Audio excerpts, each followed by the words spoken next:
Boa noite, gente. Tudo bem? Já vamos pra cá, vamos fazer direito. Vocês estão bem? Boa noite. Muito prazer, eu sou o Gustavo, pra quem não me conhece ainda.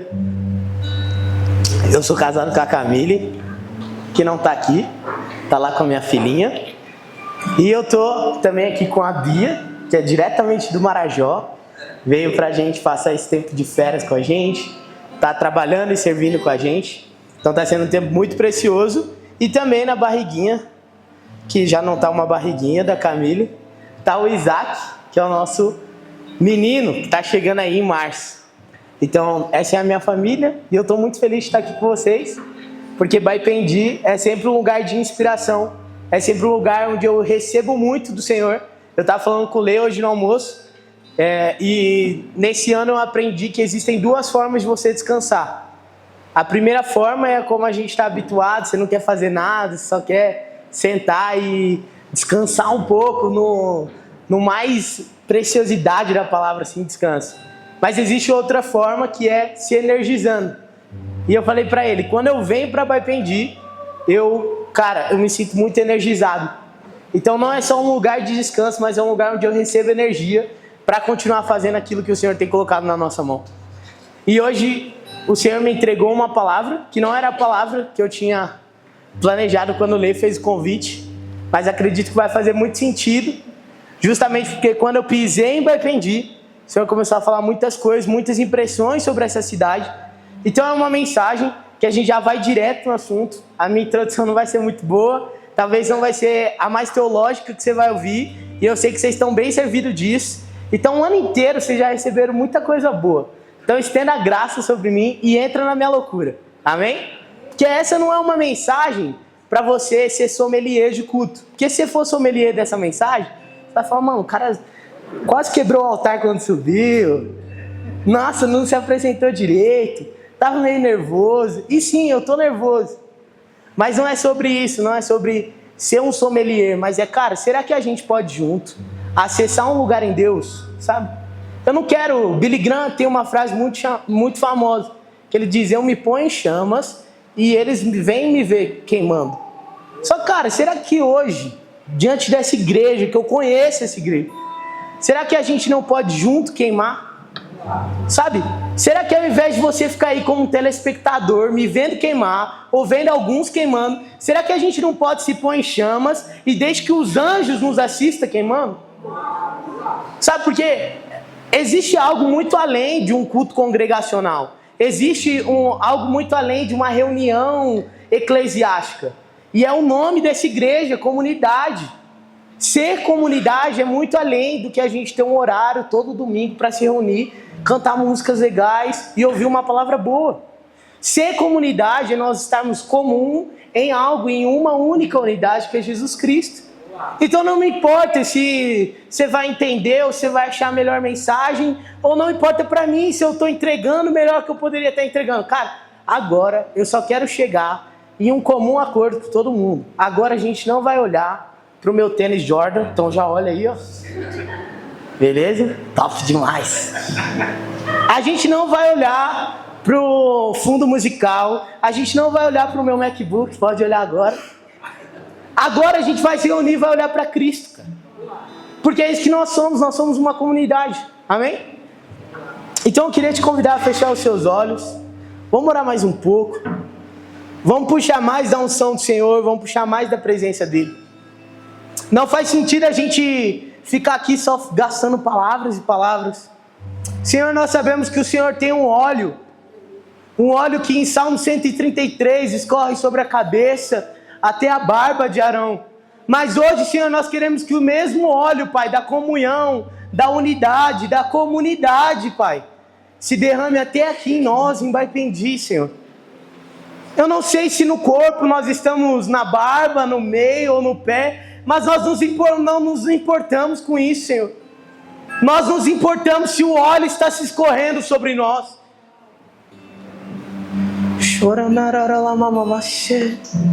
Vem, Espírito de Deus. E não vem porque o Senhor está longe, mas vem porque nós estamos desesperados pelo Senhor. Não vem porque o Senhor nunca esteve aqui, não. Nós sabemos que o Senhor já estava aqui. Mas é só um pedido desesperado, Senhor. Porque não tem como fazer algo para ti sem ti. Não tem como pregar sem o Senhor.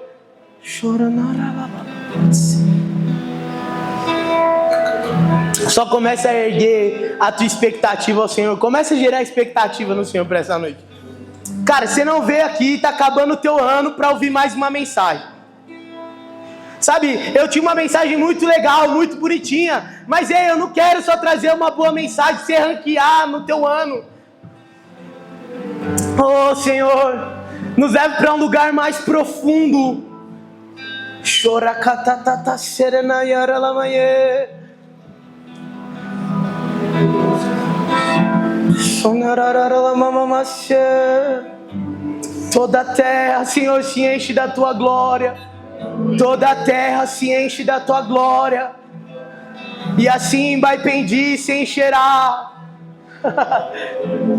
Toda a terra se encherá da glória do Senhor, como as águas cobrem o mar. Baipendi se encherá toda a terra. Será que você pode cantar isso?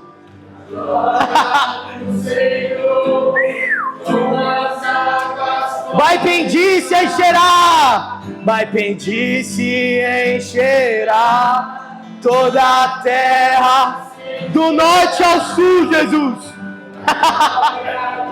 Toda a nação brasileira, todos os municípios, estados e cidades desse lugar, Senhor. Toda a terra se encherá. Vem, Espírito Santo, derrama da tua glória. Derrama da tua glória. Nos encharca da tua glória.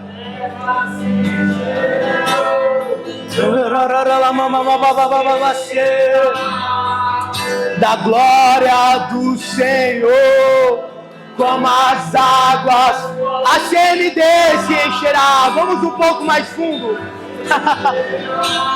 Toda a terra se encherá.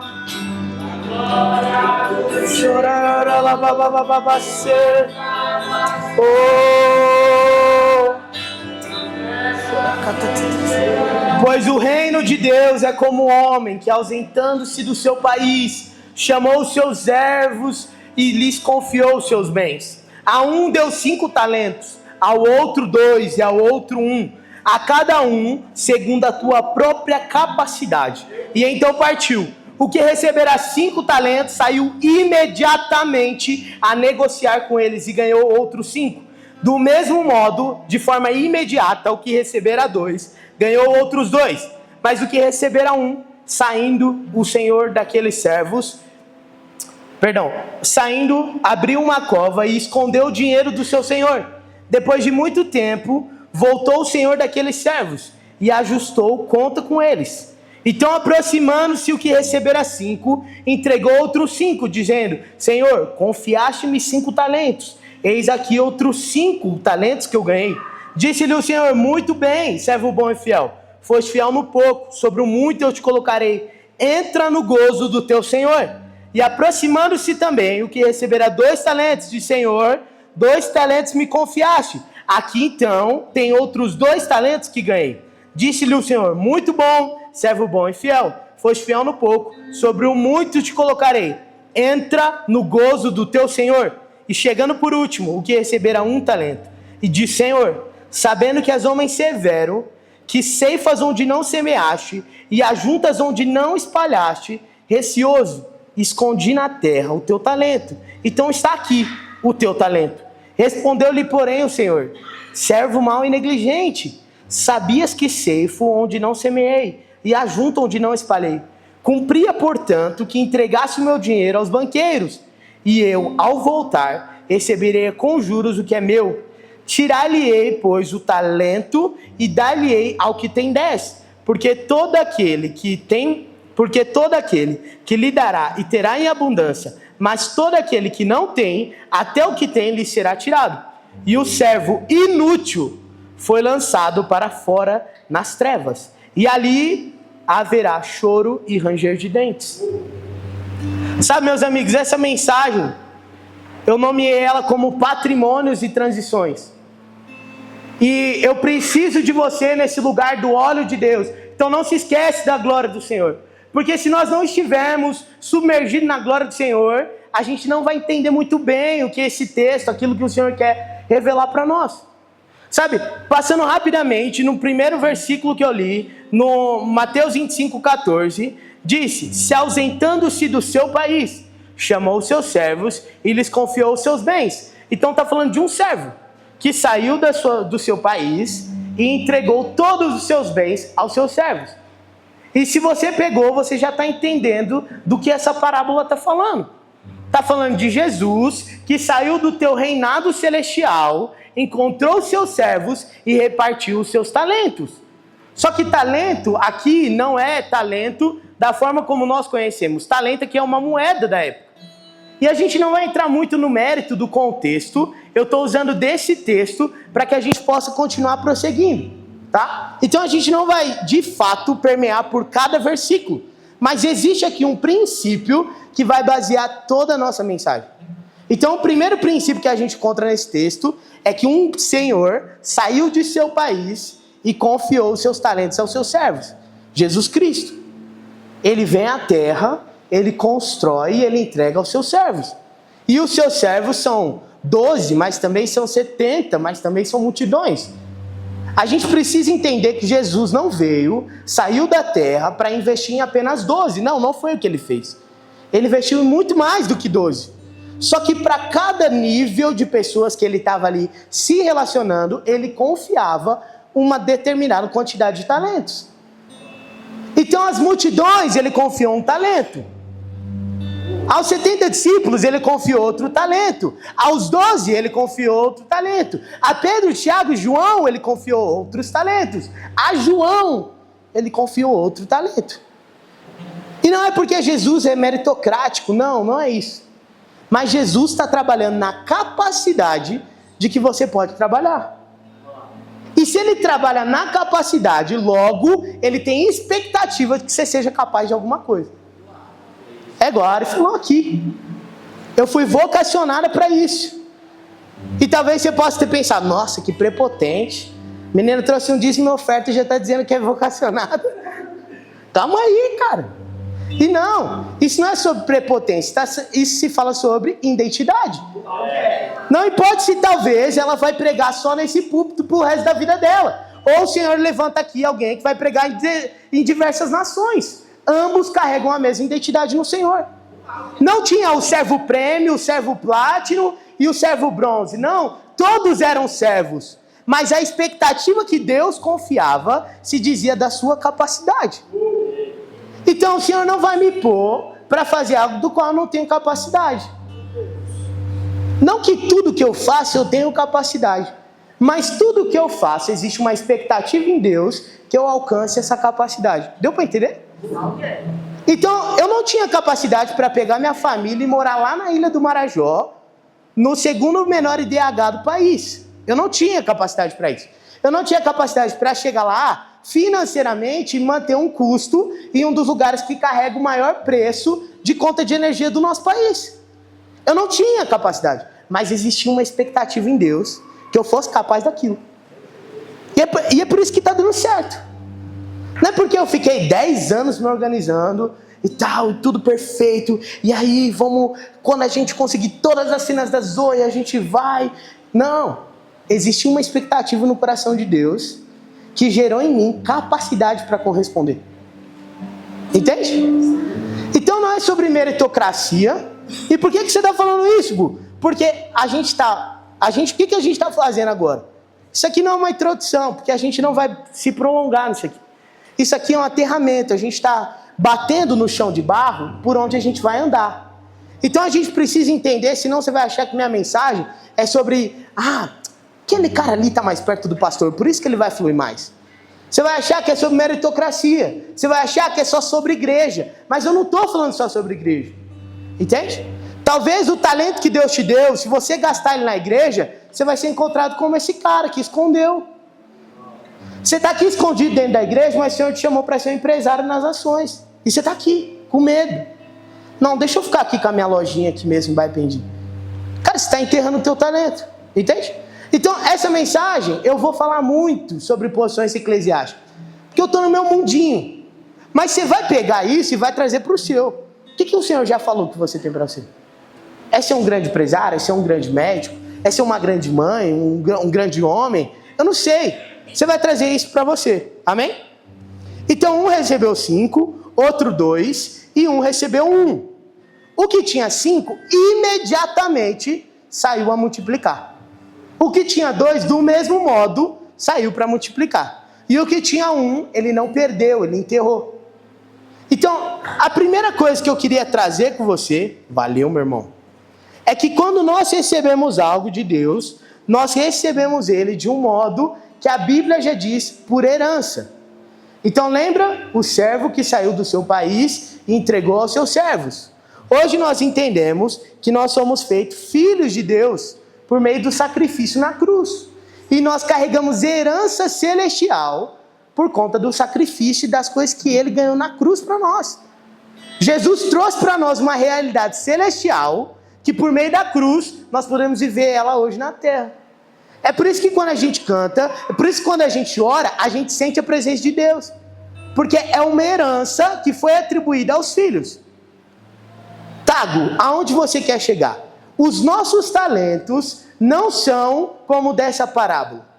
Não é no lugar de um patrão e um funcionário, mas é no lugar de um pai e de um filho. Meu Deus. Muito bom, muito legal. E a minha filha está ali. E se um dia acontecer algo comigo, automaticamente o que acontece? Ela recebe a minha herança. Mas a herança, ela é transferida automaticamente, pelo fato dela ser filha. Ela não precisa fazer mais nada. Só que ela só acessa a herança quando ela se posiciona. Então, se eu tenho um terreno aqui em Baipendi, aconteceu algo comigo, e minha filha não veio atrás, automaticamente é dela. Mas se ela não foi tomar posse, uma hora ela vai perder. Então, o primeiro ponto que a gente vai trabalhar é que herança não é apenas recebida, ela precisa ser acessada. Porque Deus vai dizer, eu te darei por herança, mas herança não vai funcionar automaticamente. De forma natural, quando alguém perde a tua vida e deixa herança para os teus filhos, essa pessoa já tem direito legal. Ela pode saber que existe a herança, ela pode até ter testemunhas que confirmam isso. Mas se ela não for atrás de um inventário, se ela não tiver presença sobre aquilo, e se ela não tiver jurisdição sobre aquele terreno, de nada vale. Não adianta ela ser a filha do dono, se ela não tem jurisdição sobre aquilo. É a mesma coisa do que um grande empresário tem uma empresa, e não é porque o seu filho é o seu filho, que ele tem jurisdição sobre aquela empresa. Ele não pode chegar na RH e mandar alguém ser demitido. Ele não pode chegar dentro da lanchonete e pegar as coisas de graça. Não, existe uma jurisdição dentro daquele território. Vocês estão entendendo? Vai fazer sentido. Então, ele pode perder aquilo que foi dado por direito. Então, o direito da minha herança é da minha filha. O terreno que eu vou deixar aqui para ela no nome de Jesus e Baipendi é dela. Só que se ela não for atrás, o que acontece?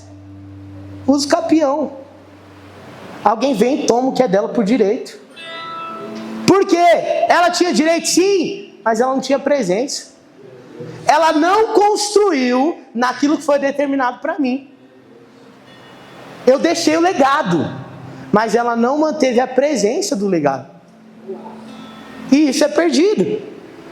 E a gente tem muito costume de dizer, a nossa geração está vivendo uma parada de muita graça. Deus é muito gracioso.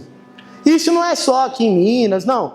Qualquer lugar que a gente vai, tem sempre uns doidos, que os caras se sentem os cult, porque eles questionam tudo, eles querem inventar a roda, e tudo que eles falam é, nossa, mas por que a igreja está cobrando agora para ter um retiro? Nossa, porque Jesus não cobrava. Ah, mas agora tem um jantar, tem que cobrar para fazer o jantar? E o cara se torna o crítico de tudo. Tudo para ele tem que ser de graça. porque Deus deu de graça, só que o cara está confundindo graça com grátis. E o reino de Deus não foi grátis. Não saiu da tua conta, mas teve preço. A minha filha vai receber de grátis, mas eu paguei preço pela ter o terreno que vai ser dela. Então a herança tem preço sim. Ela tem custo, ela tem valor. E por que você está falando desse cara chato? Porque hoje a gente está vendo crescer na igreja, o cara que vira crítico de todo mundo, começa a plantar picuinha dentro das igrejas, porque ele quer um evangelho gratuito para todo mundo. Ele quer pregar, mas ele não quer jejuar. Ele quer liderar, mas ele não quer ter compromisso com as pessoas. E aí daqui a pouco qualquer um vira pastor. O cara sai da prisão, conta o testemunho numa igreja, passa 2 meses ele está pastoreando outro lugar. Mas cara, eu não estou dizendo que Deus não pode transformar, que Deus não pode fazer. Não, mas existe ordem, existe jurisdição. É preciso fazer um inventário da herança que está sendo entregue a você. Não basta você ser filho do dono. Você precisa ter inventário. Senão aquilo que era do teu pai nunca vai ser seu. O legado que foi construído em mim nunca vai ser passado para as outras se ela não tiver um inventário. Ela tem que passar para o nome dela. E passar para o nome dela significa agora ela pagar o custo de manter aquele terreno, de manter aquele lugar, de manter aquela herança. Então Jesus já morreu por nós, ele já pagou um preço. Eu não estou dizendo que a gente tem que pagar o sacrifício da cruz, não é isso que eu estou dizendo. Mas o próprio Jesus já pagou esse preço. Você já recebeu um talento na tua mão. Você não tem mais nada para pagar pelo talento. Você já recebeu. Você aceitou Jesus, Bonitinho? Você se reconhece como filho? Você vem na igreja? Tá legal, cara. Tá top. Você já ganhou o teu talento. Se você morrer hoje, você não vai chegar diante do Senhor e dizer assim, eu não conhecia. Não, você está com o teu lugar no céu lá, ajeitadinho. Eu não tenho teologia suficiente para te dizer que você vai para o inferno. Eu não tenho. Tem gente que é mais radical e já te disse. Não, acredite, você vê a tua vida aí bonitinha, normal. Cara, glória a Deus por você. A gente vai se encontrar no céu. Mas você vai ter que lidar com Jesus, com Deus olhando para você e dizendo assim, poxa, eu tinha expectativa demais. Você pode entrar, não, entra aqui, tem um lugar esperando para você. Mas eu tinha expectativa por mais. Legal que você conseguiu guardar o teu talento.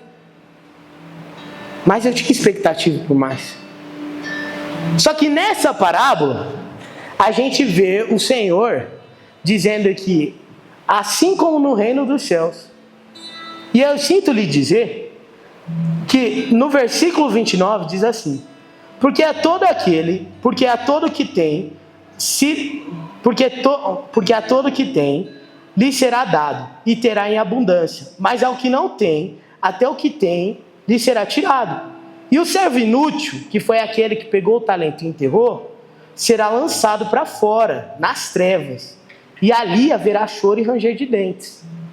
Então não sou eu que estou te dizendo que você vai para o inferno. Você pode abrir a tua Bíblia, Mateus 25, 14, no versículo 30, está dizendo que o servo inútil, ele vai ser lançado para as trevas. Choro e ranger de dentes.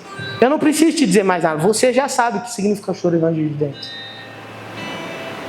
E eu não estou te falando isso porque agora você tem que chegar em casa, arrancar todas as suas coisas e ir para a missão comigo. Não. Mas, cara, qual é a expectativa no coração de Deus para você? Se a expectativa no coração de Deus para você é que você esteja fazendo e vivendo da forma que você está vivendo, glória a Deus por isso. A gente vai se encontrar no céu. Agora, se a expectativa de Deus for diferente, você vai morrer na dúvida. E se? E se? E se eu tivesse me inscrito naquela ECC? E se eu tivesse aceitado a oportunidade de pregar naquele lugar? E se eu tivesse aceitado aquele emprego? E se? Aqui eu não vou entrar no mérito de ser jogado para fora, porque eu conheço a igreja e a liderança de vocês, eu sei que eu estou falando com uma igreja madura. E às vezes, se a gente ficar nesse mérito de céu e inferno, a gente perde muita coisa que é importante. Porque Na mesma palavra onde eu li isso, diz que aquele que crê e for batizado será salvo. Então você tem teologia para trocar lá no fim dos tempos. Se quiser justificar alguma parada. Mas eu estou falando com uma igreja madura. Não é uma igreja que tem medo do inferno. É uma igreja que vive por anseio na expectativa de Deus. E aí isso muda tudo. Não é sobre uma igreja que quer cavar uma vaguinha no céu. Mas é sobre uma igreja que quer trazer a herança celestial para a terra. Entende? Só que o custo dessa herança, espiritualmente falando, é tempo, é renúncia, é processo, é obediência, é fidelidade. Mas não só fidelidade quando está todo mundo vendo. É fácil ser fiel com o microfone na mão em cima de um altar. O custo da herança, o preço da herança, é eu ser fiel no meu culto. É eu ser fiel no meu jejum, na minha submissão e também no meu dinheiro. Porque está cheio de cara fazendo e acontecendo pelo reino, mas ainda não tem revelação de botar R$1 para contribuir naquilo que o Senhor está fazendo. E sabe, eu não estou falando, eu não estou querendo jogar na sua cara ou dizendo o que você tem que fazer, não.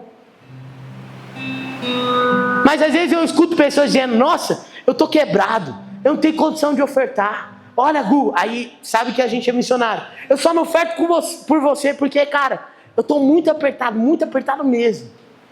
Eu fico pensando, cara, glória a Deus. Mas eu, que vivo de missões, que vivo de ofertas, eu tenho famílias que eu abençoo todo mês, que também estão em missões. Eu tenho pessoas que ofertam R$20 da sua aposentadoria todo mês. Não é sobre um valor, é sobre onde seu coração está posicionado. Tem cara que está na igreja vendo o pastor, não estou dizendo que é a realidade de vocês, está vendo o pastor lutando para pagar um aluguel, e o cara tira esse valor no 10% do mês dele. Só que o cara ainda não entendeu por que ele está na terra. Ele não está entendendo por que Deus está dando dinheiro para ele. Ele não está entendendo porque Deus está confiando pessoas no trabalho para ele. Ele está vivendo sem a expectativa de Deus. E viver sem a expectativa de Deus é saber que eu tenho um terreno, mas eu não vou pagar o preço de ir lá nesse terreno. Já ouviu alguém dizendo isso? Já conheceu alguém que diz assim: ah, eu tenho até um terreno lá, mas aquele terreno lá não deve valer mais nada, não. O preço que eu vou pagar para o inventário não vai valer a pena. Aí passa 10 anos, o cara passa lá de novo. Uai, quando foi que tinha construído essa casa aqui? Primeiro começou com um barraquinho. Depois o cara subiu um muro. E aí depois a lei já diz que não é mais seu. É daquele cara. Por quê? Porque ele fez uso capião. Ele tomou posse daquilo que não era dele. Era seu. Mas você não pagou o preço. E eu me lembro de uma história que me marcou muito. Quando se fala sobre preço e custo para o ministério.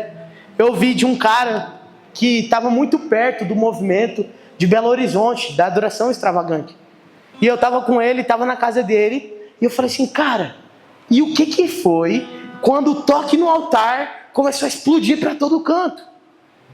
E aí ele falou assim: cara, é sinistro, né? Ele falou: cara, eu estava numa mesa com o Antônio Cirilo, e o Antônio me falou uma coisa, que ele conheceu um cara lá de Belo Horizonte, não, do Rio de Janeiro, que há 15 anos antes de se ouvir falar de toque no altar, tinha recebido uma revelação de Deus com canções e com o nome Toque no Altar. 15 anos atrás. E só depois, em 2008, que o Toque no Altar estava bombando, o cara se lembrou daquilo que Deus tinha dado para ele há 15 anos atrás. Deus confiou primeiro para ele, mas ele não pagou preço e nem viveu a presença, o habitar naquele lugar para se tornar dele. E posso te falar uma coisa? Deus não tem só eu e você de servo. Ele tira da nossa mão e entrega para quem está sendo fiel. Então tem gente que me pergunta: Gu, quando foi que o teu coração missionário acendeu? Eu falo: eu não sei. Porque eu só vi a minha igreja sem ninguém ali para se mover em evangelismo, e eu comecei a me mover. Eu só vi uma vez um anúncio de alguém falando de uma viagem para o sertão e eu fui. Eu só perguntei para o coração de Deus, o que está doendo? E o Senhor me respondeu, está me doendo ver uma igreja que não se move fora das 4 paredes. E eu disse, então eis-me aqui. Talvez o meu destino era para continuar na favela em São Paulo. Mas eu entrei na expectativa de Deus e disse, eu quero pagar a herança, eu quero pagar o preço. Eu não tenho pai famoso, pastor, não. Eu não nasci numa família toda blindadinha, perfeitinha, não. Mas eu estou vivendo a herança de gente que renunciou, porque era difícil demais, porque fazer missão é custoso demais, é humilhação demais. Então tá bom, Deus, eu pago o preço, porque a recompensa de pagar o preço não é os talentos. A recompensa de pagar o preço é entrar no gozo do meu Senhor. Você está entendendo? Eu nem sou o melhor missionário que existe, cara. Eu nem amo tanto a missão assim. Eu nem sou o cara que carrega a vida numa mochila, não. Só falei assim, Senhor, eu quero viver uma vida alinhada na tua expectativa, e eu pago o preço para isso. Porque se eu não pago o preço para isso, eu não carrego jurisdição e autoridade sobre aquele lugar. E sem autoridade eu não tenho governo espiritual. Então, meu irmão, eu posso até continuar na missão sem pagar o preço, mas vai ter uma hora que as pessoas vão perceber que eu não carrego mais governo e autoridade espiritual sobre aquilo. Que eu falo do Marajó e o meu coração não dói mais. Que eu falo de família e missões, mas isso não inspira mais ninguém. Que eu falo de gastar uma vida para Jesus, mas as pessoas não se mexem mais. Não existe mais temor do Senhor na minha mensagem. Por quê? Porque eu perdi a autoridade e o governo espiritual. Mas para você restaurar isso, a autoridade, o governo espiritual, você precisa gerar a presença. Porque sem presença é igual a sem autoridade. Se eu não tenho presença no terreno, eu não tenho autoridade sobre aquele terreno. E era custoso levantar uma casa ali. Só que alguém veio aos pouquinhos, e eu perdi. Eu tomei aquilo que era meu, perdi aquilo que era meu. E quando eu não me posiciono, eu começo a criar brechas, eu começo a atrair invasores, eu começo a perder valor, e eu começo a fazer da herança de Deus um centro de disputa. E aí tem gente degladiando por aquilo que era meu, porque eu não estou tomando presença daquilo. Ei, eu não estou falando só de igreja. Eu estava falando com a minha esposa, e comentei com o Fê também. Como é que foi quando os caras decidiram colocar Baipendi, terra de Inhaxica? Eu fiquei me perguntando, como que deve ter sido aquilo?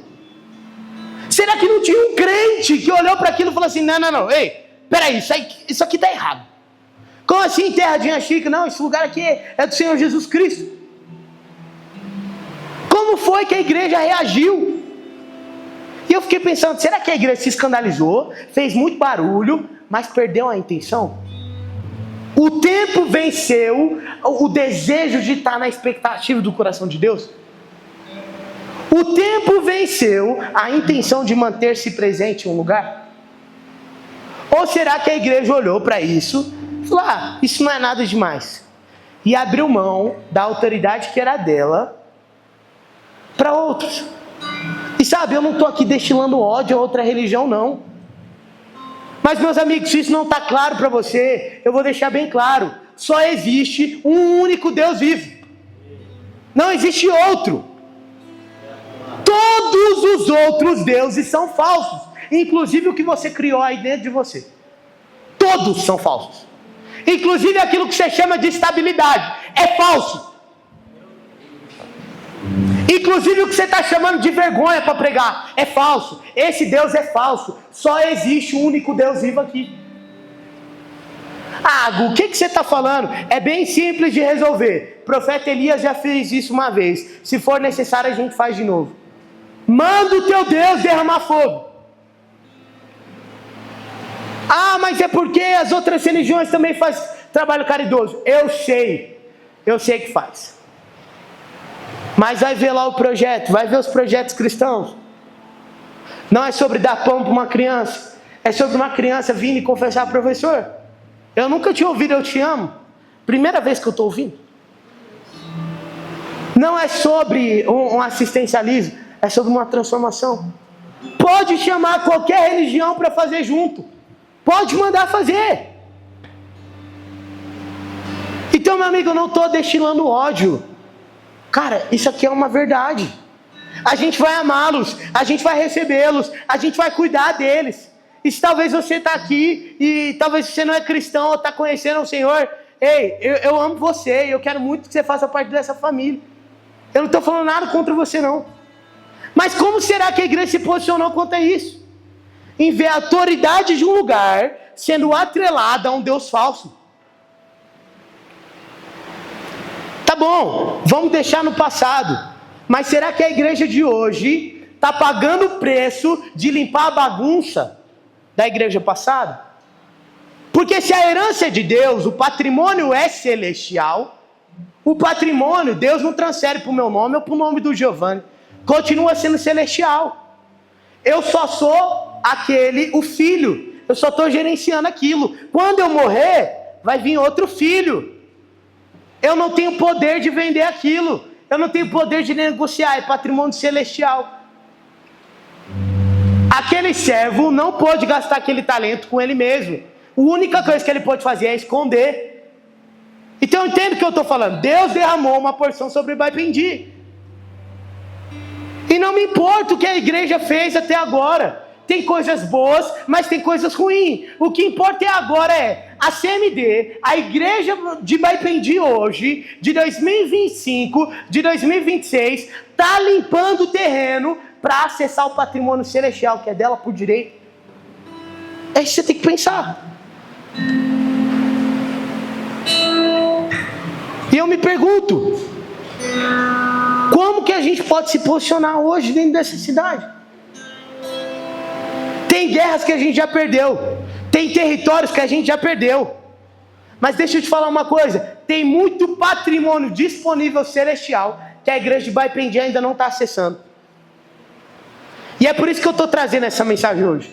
Porque enquanto eu estava na estrada, chegando assim, o Senhor começou a me falar: eu tenho veículo para Baipendi, para a igreja de Baipendi. Eu tenho terreno para a igreja de Baipendi. Eu tenho expansão, eu tenho multiplicação, eu tenho mover. Será que tem alguma igreja resgatando o patrimônio celestial?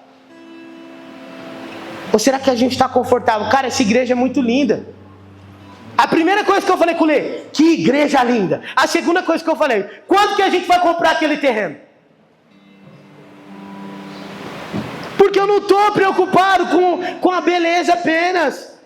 Existe um patrimônio celestial já liberado sobre essa cidade. E se o Lê, se você, se nós não pagarmos o preço por ele, vai ser transferido para outro.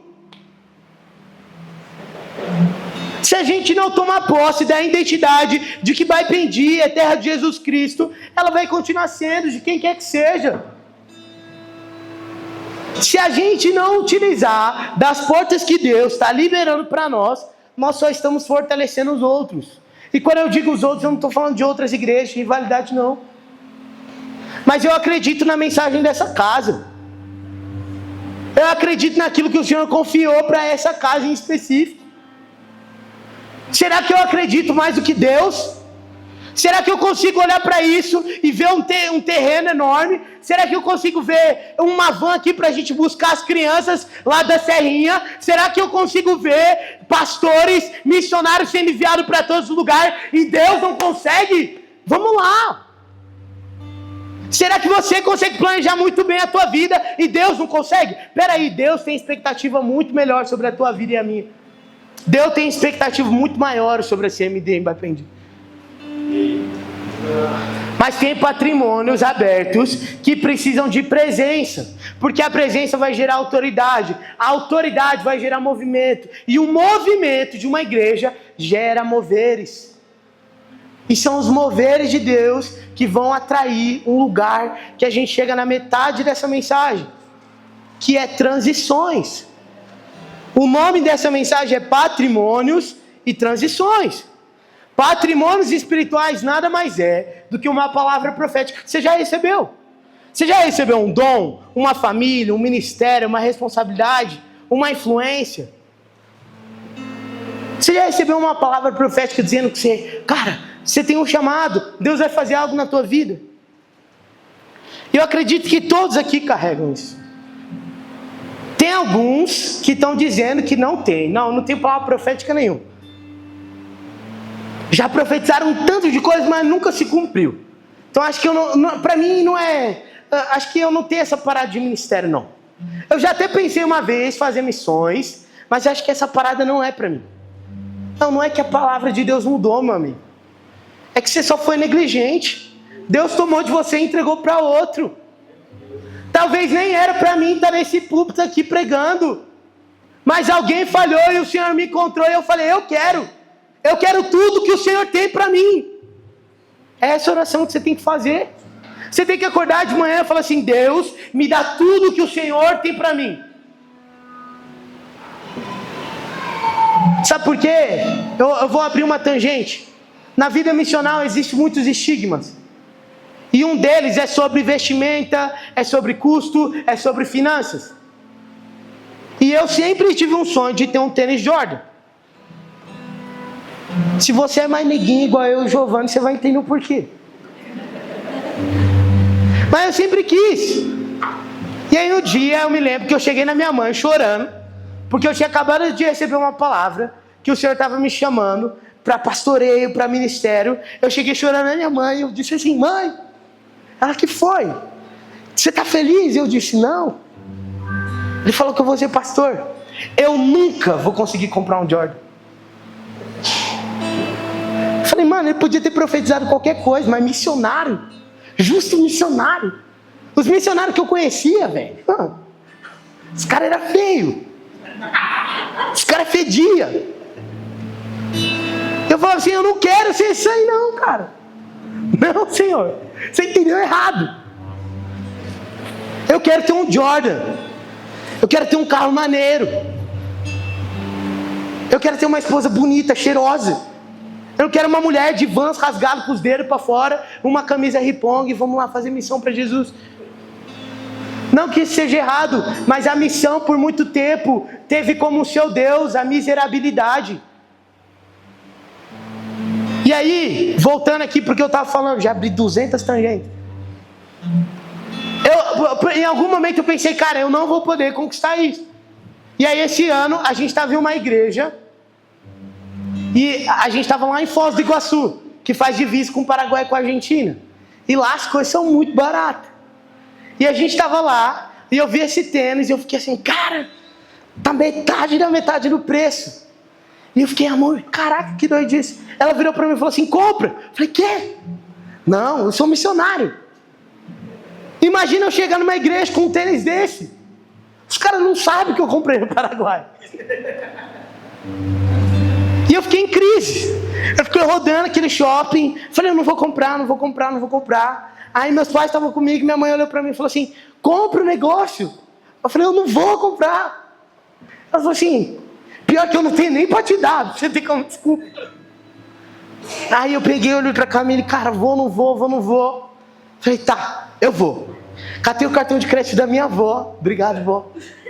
Passei, pum, comprei a parada. Aí cheguei em casa, guardei, ia pregar no mesmo dia, ou dia seguinte, não lembro, dia seguinte. E aí, Camille, e aí, você não vai pôr o tênis? Eu, não, deixa meu vanzinho lá. Que missionários avançam, surrado, deixa lá. Camille, não, põe o tênis. Eu, não. Coloquei o tênis, fui para a igreja. Brinquei do mesmo jeito que eu brinquei. Eu falei, olha aí pro meu tênis. Fala que tá difícil ser missionário. Zoando com os caras. Aí, cara, encerra o culto. Um morador de rua vem até mim, tocado pela palavra. Ele tira R$3 em moeda, põe no altar e fala assim, eu quero abençoar a tua missão no Marajó. E eu tava com um Jordan no pé. E eu me constrangi, eu falei, mano, tá vendo? Não devia ter comprado tênis. E aí de repente toda a igreja no mover de generosidade começa a ofertar em nós. E eu recebi exatamente, sem R$1 menos, nem R$1 a mais, o valor exato do tênis. E eu falei assim, cara, Deus está cuidando de mim. Mas porque eu estou acessando tudo que Ele tem para mim. Só que tem muita gente que está vivendo em miserabilidade porque não está acessando o que Deus tem para ela. Está se escondendo atrás de uma humildade, dizendo, não, eu não vou pôr um tênis. Não, você não é caridoso. Você é orgulhoso demais para se submeter à paternidade de Deus. Eu não estou dizendo que sua mente não vai entrar em conflito. A minha entra direto.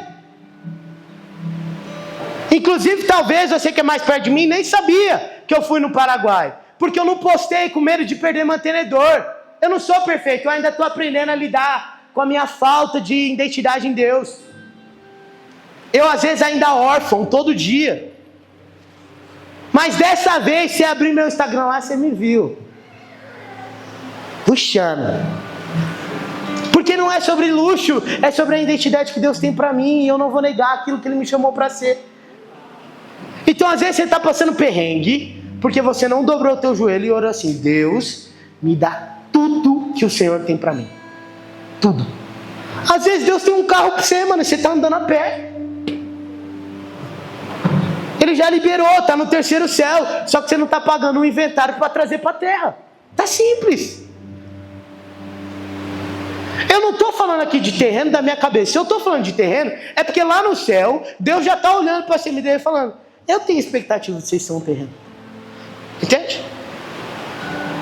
Deus já está olhando para você e está dizendo, eu tenho expectativa disso aqui. Porque na palavra do Senhor diz que nada que chega aos nossos ouvidos não foi transportado por Deus. Então tudo que chega ao nosso coração, tudo aquilo que você vê, não aguentei, cara. Mas tudo aquilo que você está recebendo de impressão, você tem que parar de ser agnóstico da tua própria fé. Às vezes é Deus que está te falando. E eu prefiro ser um doido e errar, do que ser um cara que está guardando para si. Gente, a minha fé é essa, eu acredito nisso. Eu acredito em um cara que subia no monte e falava, ó, a partir de agora vai ser assim, vai ser assado. E agora eu não acredito que um cara chega no altar e pode me falar que eu vou ganhar um carro com a conta toda zerada. Amém, eu digo amém, vambora. Porque da última vez que eu estava aqui na CMD, eu falei, ei, Lê, tô vendo as paredes largando. E olha onde a gente está aqui agora.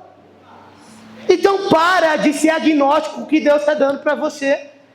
Comece a acreditar na tua fé. Ei, nossa fé é isso, cara. Nossa fé é profecia, é sobrenatural. Talvez a gente está se esfriando demais porque a gente não está lembrando de quem nós somos. Mas para acessar esses patrimônios, nós precisamos transicionar. Tem muita gente que está fugindo da transição e está vivendo com Deus apenas em transação. O que é isso? Eu estou transferindo para Deus e Deus tem que me transferir. Transacional. Pronto, eu dizimei. Não. Deus não quer um relacionamento transacional. Deus quer transições. Deus quer que a tua mente mude a respeito do dinheiro. Deus não quer só que você faz um pix. Cara, Deus não está liso. Deus quer que a tua mente transiciona. Deus quer que você entre e saia através da bênção de Deus. É o que vai dizer em Provérbios 28. Bendito será o entrares e bendito será o saíres. Então transição é você sair de um ciclo, é você entrar em outro, é você fechar uma fase, assumir outra. E quando você entra e sai, a palavra de Deus diz, bendito será a tua entrada e a tua saída. Então revela expectativa em Deus, que você não só entre, mas que você também saia. E tem muita gente que está entrando em portas de Deus, mas não está saindo. E aí o maná já estragou, porque você tem medo de sair. E Deus até tinha teu emprego como porta para a sua vida. Mas aí Ele já abriu outras 300, e você está apegado a ela. você ainda não saiu. E aí o que era a tua bênção, agora está se transformando numa maldição, que não te faz transicionar para acessar o novo patrimônio celestial. E quando eu estou falando de transições, eu não posso deixar de falar sobre nós encerrarmos ciclos. Talvez você está aqui e tua antiga igreja, teu antigo pastor, está cheio de problema inacabado com você. Resolve. Talvez você está aqui subindo no altar, mas teu WhatsApp está inacabado. Tem coisas que você tem que resolver. Resolve. Você está pedindo por santidade, mas a tua língua está clamando por perversão. Resolve. Resolve a tua vida. Entra e sai. Mas eu entrei no lugar errado. Não era o que Deus tinha para mim. Mas tá bom. Ele te abençoa quando você entra. Ele te abençoa quando você sai. E a bênção de Deus na entrada e na saída é proteção, paz, graça, continuidade e maturidade. Então você entrou na porta errada? Tudo bem. Vai ter consequências? Sim. Mas você tem acesso à paz, à proteção, à continuidade e à maturidade. O que é continuidade, Gustavo? Ninguém aqui vai te descartar. A gente não é uma empresa. Numa empresa, se você não atinge, eu te mando embora. Numa família, se você não atinge, eu não te mando embora. A igreja é uma família. E a família não manda ninguém embora por qualquer motivo. O que faz quebrar uma aliança na família? Infidelidade. Eu não te mando embora. É você que quebrou a nossa aliança. Sabe, eu não posso demitir a Camille do cargo de esposa, não. A única coisa que pode me tirar de perto da Camille é a minha infidelidade. O que te demite de uma empresa é o quanto você atinge, o quanto você custa e o quanto você dá de retorno. Aqui a gente não está nem aí se você canta muito. Se você não for fiel conosco, com aquilo que a gente está olhando no Senhor, você não pode mais sentar na nossa mesa. Você vai ter que sentar na mesa da restauração. Tem continuidade para você. E aí você vai sair mais maduro disso. Mas não tem como você acessar patrimônios sem aliança. Às vezes tem cara que está na igreja, que está com a empresa está crescendo, mas está bloqueada. Não passa daquele faturamento. Sempre quando parece que vai atingir, vem um preju. Acontece alguma coisa. Cara, talvez você ainda não fez uma aliança. Tem lugares que você só vai acessar com aliança. Sabe, eu amo Marajó, mas eu não estou casado com aquela terra. O que eu estou fazendo lá é despertando marajoaras para fazer missão no Marajó e em todo mundo. Eu estou ensinando os caras a casar com a terra. Tem um momento onde o meu estudo, a minha formação chega. Tem uma hora onde a tua capacidade de ser um bom empresário vai parar. E aí você vai ter que puxar da unção. Só que unção não se ganha no teu lugar cativo na igreja. Você precisa se mover, você precisa transicionar. E o nosso grande perigo não é uso capião apenas. Nosso grande perigo é querer fazer as coisas para Deus sem Ele. Eu me acostumo a pregar sem chorar. Eu me acostumo a pregar e não ver as pessoas sendo curadas. Ah, mas Deus precisa curar sempre? Calma, militante, eu não estou dizendo isso. Mas toda vez que Jesus pregava, curava. Eu não estou dizendo que eu sou Ele, mas Ele disse, se vocês crerem em mim, obras maiores farão. Mas não fui eu que disse que eu vou fazer obra maior que Ele. Foi Ele. Eu só estou me movendo na expectativa de Deus. Então, se Deus, quando pregava, havia cura e Ele me disse que obras maiores farão, a minha expectativa em chegar no altar e pregar é que eu vejo o enfermo sendo curado. É que eu vejo o coxo andando. É que eu vejo o que está tendo guerras na mente sendo liberto. Sabe, Jesus, quando pregava, destravava negócios. A presença de Jesus numa praia destravou a pescaria dos caras, velho. Por que a tua presença dentro da tua igreja só traz prejuízo?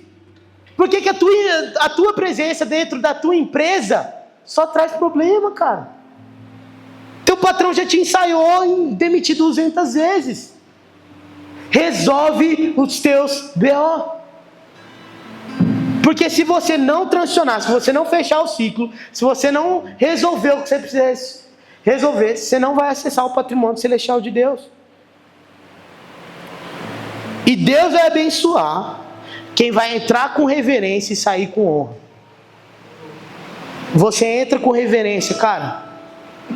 Amém, Senhor. Obrigado. Eu estava conversando com o pessoal no final de semana passado. E eu falei, cara, eu comecei a ser missionário quando eu entendi que quando eu cuidava das igrejas, era a minha única responsabilidade na igreja, era cuidar das cadeiras. Eu entendi que ali meu ministério já tinha iniciado. Foi ali que eu comecei. E cara, eu me tornei o pastor das cadeiras. E Deus falava comigo, cara. Eu organizava cada uma delas. E quando eu olhava, estava tudo torto. E eu pensava, ninguém vai reparar. E o Senhor falava, ei, eu estou reparando. Você está fazendo para os outros ou você está fazendo para mim? E eu pegava um barbante, eu alinhava e eu cuidava daquelas cadeiras. Tinha vez que tinha chiclete debaixo da cadeira. Eu pensava, ninguém está vendo, deixa essa parada aí. Semana que vem alguém vai vir lavar. O Senhor falou, tá, você está dizendo que tem disposição para pastorear, mas você está com nojinho de um chiclete? Ei, meu amigo, quando você for pastor, você vai se deparar com coisas muito mais profundas. E eu fui fiel em ser pastor das cadeiras. Aí um dia o Senhor me levou para lavar prato lá na Dunamis Farm. E eu ficava lá lavando prato. Das 8 da manhã às 11h45 da noite. Lavando prato, numa função. E aí, eu estava lavando, e eu falei, Deus, no que isso vai me fazer ser um pastor? No que isso aqui vai me fazer ser um missionário? O que isso aqui vai fazer eu ter uma família? E o Senhor falou assim, cara, você não está conseguindo lidar com essa sujeira, você vai conseguir lidar com a sujeira das pessoas. Você não está conseguindo ser fiel em lavar prato. Você está me dizendo que você vai ser fiel em lugares com menor IDH. Para. Criança vai te pedir um abraço, você vai ficar com nojinho. Mete a mão na louça aí. E eu ia começando a profetizar, cara. Começando, cara, eu sou louco. A próxima pessoa comer nesse prato vai ser batizado. O próximo cara que comer nesse prato vai ser curado. E eu tô lá. E aquilo ali virou uma igreja. Então tem que estar limpo, tem que estar organizado. Deus tem que habitar nessa cozinha, não pode ter sujeira. E aí de repente chega alguém na janelinha da cozinha e fala assim, cara, eu senti de dizer que eu tava com muita dor de cabeça. Depois que eu comi nesse prato aqui, ó, minha dor de cabeça sumiu. Podia ser uma simples coincidência, meu amigo, mas não tem nada no reino de Deus que eu vou deixar para alguém, não. É meu, amém. Foi curado. Mas será que você tem intencionalidade para viver quem Deus já disse que você é, sem você estar fazendo aquilo que corresponde quem Deus disse que você é? Então Deus te chamou para ser um pastor, e Deus está te entregando uma empresa. Deus te chamou para ser um empresário, e Deus está te entregando um filho. Será que você pode aprender com o que Deus está colocando na tua mão? Será que você consegue se submeter e entender que, cara, essa é a igreja que Deus tem para você? Deus podia te levar para outra, cara. Eu nunca acreditei que Deus podia tirar uma pessoa para outro lugar. E eu tô casado há 2 anos e eu sei lá, a gente já morou em umas 10 casas. Mas não é porque eu gosto de viajar, não. Não é porque eu sou aventureiro. É porque eu estou vendo Jesus andando e eu não consigo ficar parado. Você quer saber a coisa que mais marcou esse ano? Eu estava orando por estabilidade. Eu estava orando por um período na minha vida que eu pudesse me organizar financeiramente. Eu dizendo, Deus, por favor, me dá esse período. E eu estava numa reunião, o pastor Theo olhou para nós ali na gravação, na reunião, e disse sim, estabilidade infrutífera é pior do que movimento frutífero. Eu tenho que entender se Deus me chamou para estar em movimento e dar fruto, ou para ficar parado sem frutífero. Eu prefiro estar mudando de 10 vezes e ter 200 lugares que eu já morei. Todo banco não me aceita porque dá divergência de endereço. Você já morou em Pariquaraçu? Sim. Você já morou em Portel? Sim. Você já morou em São Paulo? Sim. Aí o banco fala, houve um erro nos seus dados. Fala, não, eu não estou mentindo, eu juro para você que eu morei. Mas, meu amigo, eu prefiro ser incompreendido, dando fruto em movimento, do que estar parado e ser estéril. Porque, vamos falar real, estabilidade é isso aqui, ó. Isso é estabilidade. É eu estar parado. Quando eu começo a andar, aí é outra parada. Quando eu começo a andar, é desequilíbrio, mais ritmo. Então, desequilíbrio, equilíbrio. Vou desequilibrando, vou equilibrando. Isso aqui é movimento. Estabilidade é estar parado. Então, para de pedir por estabilidade. Porque na sua estabilidade você vai se tornar um estéril. Peça para Deus te pôr em movimento. Sabe, a igreja do norte é uma igreja muito ativa. É uma igreja que falta um pouco o coração. Os caras não conseguem conversar muito de visão. Se eu trouxesse essa mensagem, os caras iam ficar o quê? Mas se você marca meio-dia, uma reunião de oração, o cara pega um barquinho e sai lá do Ribeirinho para fazer a oração. E posso falar uma coisa? Baipendi tá quente, né? Portel deixa no chinelo, meu. Eu cheguei em Baipendi, olhei para Bia e falei, tá fresquinho, né? Os caras têm cunhão para fazer. Os caras estão em atividade. E às vezes quando eu olho para cá, a gente tem muita visão, a gente tem uma igreja linda, a gente tem um nome maravilhoso, a gente tem uma plataforma muito legal, mas por dentro está oco de movimento, está oco de ritmo. Sabe, cara, tem algo que queima no teu coração, que talvez você pense, eu preciso fazer isso com a CMD. E não tem problema você fazer isso com a CMD. Mas que tal você botar ritmo para isso acontecer? Que tal você olhar, sei lá, para a cantina e ver a cantina como uma visão para abençoar o Baipendi, para abençoar essa igreja? Será que você consegue ser fiel e organizar a igreja, assim como você seria fiel quando Deus te der os filhos que Ele te prometeu?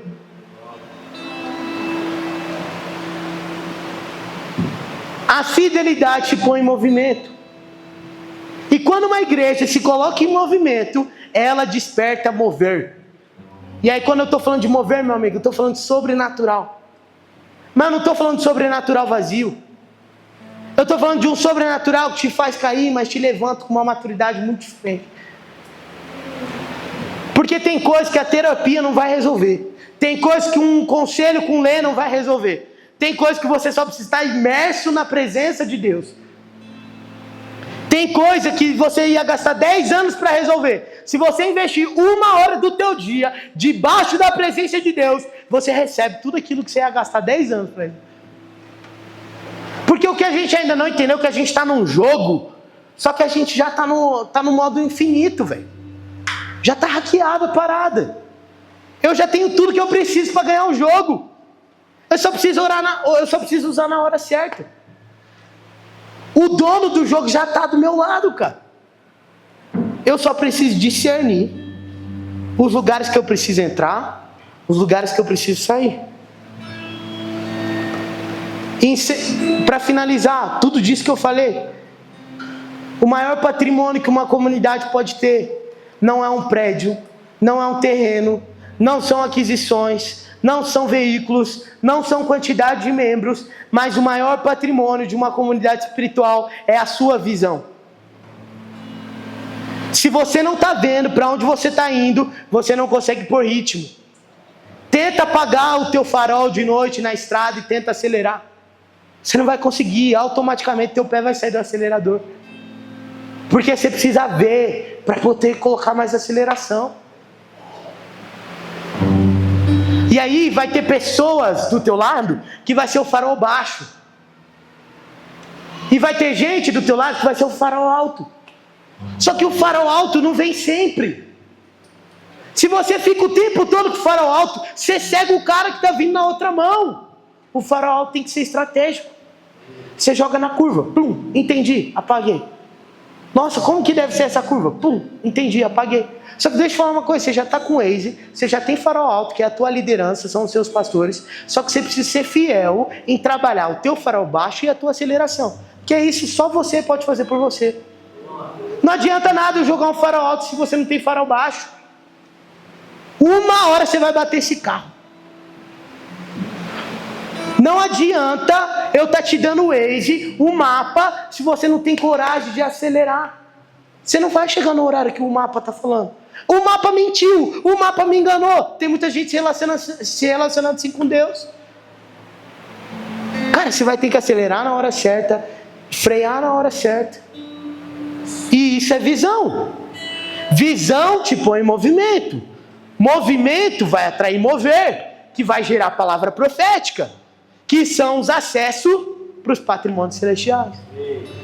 Então 2026 para mim, o que eu sinto do meu espírito, eu sei que, e eu honro muito a liderança de vocês, eu sei que vocês já devem até ter isso já programado, mas o que eu sinto no meu espírito é que 2026 é o ano de se mover.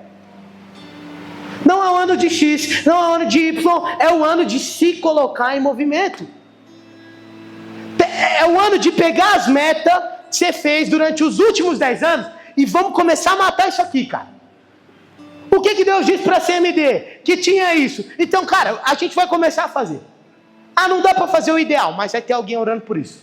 Um dia Deus confiou o sul de Minas para a CMD. Tá, a gente ainda não consegue plantar igreja no todo o sul de Minas. Mas a gente consegue estipular um membro aqui, ó, para orar todos os dias pelo sul de Minas. O cara vai abrir todos os municípios, vai ler um município por dia e vai orar por cada um. Você já está ganhando o sul de Minas. Ah, o Senhor profetizou que a CMD, e eu sei disso que eu já ouvi, é uma casa de profetas. Então tá, o que a gente precisa fazer? Tá, a gente vai botar um módulo na SCC? Tá, a gente vai planejar aquilo que Deus já deu. Senão eu não acesso. Você tem que ter planejamento. Senão na hora que chegar a parada você não tem dinheiro para o inventário. Então, cara, é um ano que a gente vai precisar olhar tudo que Deus já falou. Cara, Deus falou que eu ia ser bombeiro. Sai pra lá, isso não faz sentido. Porque você vai pôr na luz da Bíblia. Você vai pôr na luz das decisões erradas que você tomou. Não é só coisa boa também. Deus falou que tinha X, mas você casou com o cara errado. Você vai ter que pagar o preço. Paciência, vida real. Deus falou que você ia ser um pastor. Mas você saiu brigado com a outra igreja. Você vai ter que ser restaurado. Teu coração está no lugar errado. Paciência. Não é que o destino mudou. É que algo no meio do caminho fez o tempo mudar. Então 2026 é o ano de nós nos movermos. E é por isso que o meu apelo agora não é se você quer receber oração. Mas eu quero te convidar a fechar o teu olho e pensar, pelo que eu preciso receber oração? Porque a expectativa de Deus é que você receba oração. A expectativa de Deus é que você receba mãos impostas na sua cabeça e tenha impartido aquilo que é dele para você. Essa é a expectativa de Deus, cara. Então meu apelo para você é, gasta um tempinho e entende o que você precisa pegar hoje. Porque a mesa, cara, tá posta. Feche seus olhos. Tem coisas que talvez o Senhor sonhou para a tua família. Tua família não foi fiel. Deus está perguntando, você quer? Eu tenho para te dar. Talvez você viveu uma bagunça financeira. Teu pai foi negligente financeiramente. O teu avô, a tua mãe, os teus tios. Mas o Senhor está dizendo, ei, eu tenho sabedoria financeira para você. Você quer? Me pede. Me pede que eu lhes darei a nação por herança. Eu tenho as nações para te dar, me pede.